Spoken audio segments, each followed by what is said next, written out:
Hawaii to yume mite hita ga nagasu namida mo kibi no naka. And this is Hawaii, or so I dreamed. But now I'm here and my tears flow in the cane fields. Okay.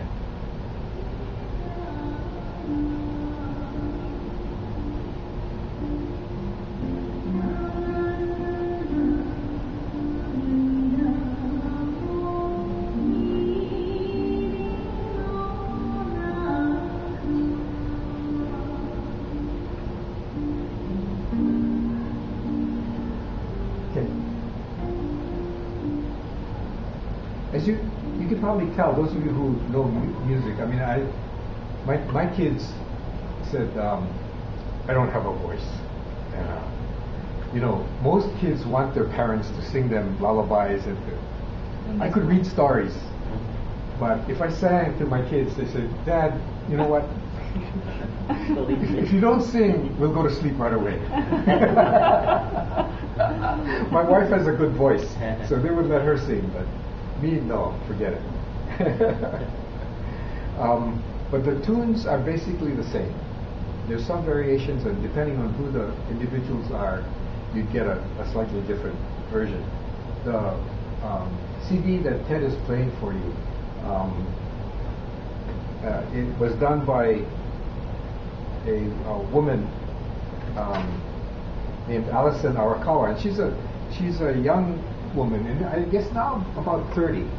But in the year 2000, NHK in Japan they have a Nodo Jiman song contest in Japan, which is very popular. They did a contest in Hawaii in the year 2000, and Allison won the contest by singing these Hole Hole Bushi.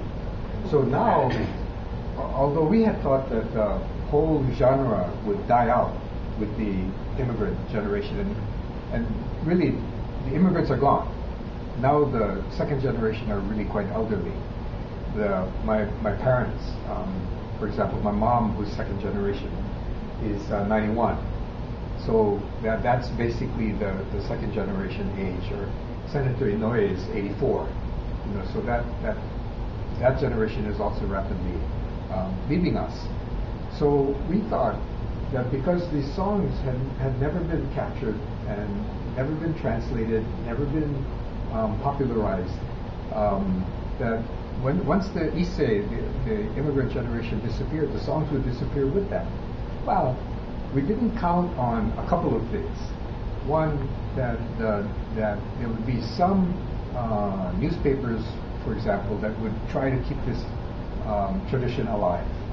So in 1960, when the immigrants were still alive, one of the major newspapers had a contest and expected a few people to submit Hole Hole Bushi lyrics for in this contest. Well, 100 plus people did that. So we have this whole huge amount of Hole Hole Bushi that includes some originals that were sung in the cane fields, and also some that were done by the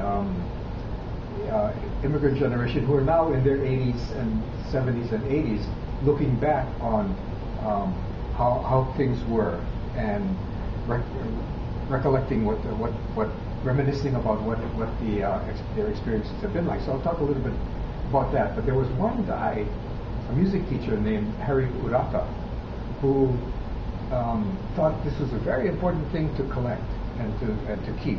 So he took his old tape recorder, Wallensack tape recorder, from the 1960s, and he began in the mid-1960s and went from island to island and interviewed the people who still remember these songs and had them sing it for him. In the 80s, 20 years later, I interviewed him on a television program, and he eventually sensed that he was not going to be able to write this out, and he wanted to make sure they got properly cared for. So he gave that collection to me, which is why I'm doing this now. It's taken me much too long.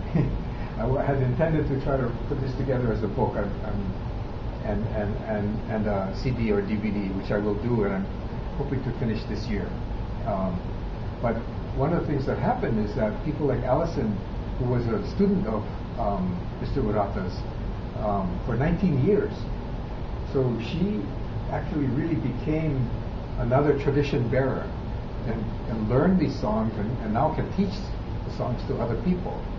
So that it really took on a new life that we had never anticipated. So here we are. And one of the things I said was we talk about the perspectives of women. So I wanted to play the next one. And this one is, I think, one of my favorites. It's it goes something. I'll give you the English. It's beginning to rain. The laundry on the line, because there are no dryers, no washers or dryers, right? So they wash the clothes and hang it out to dry. It's beginning to rain. The laundry I just put out on the line is getting soaked. My baby on my back is crying. And the rice just burned. It's like a perfect storm of really, really terrible things if you're a mom and you're taking care, And you can imagine now, you saw what the plantation housing looked like. So this woman, she's got this baby on her back that she just breastfed and changed the diapers, and she's washed all the clothes, hung them up to dry, and then she put the rice on with wood fire underneath, right? No kerosene, no Kenmore, and all of this stuff happens. The rain starts, it drenches the laundry, baby's crying, rice just burned. And to me, that's like you can't write an essay that makes it more poignant, I think, and makes you feel. Okay, go ahead.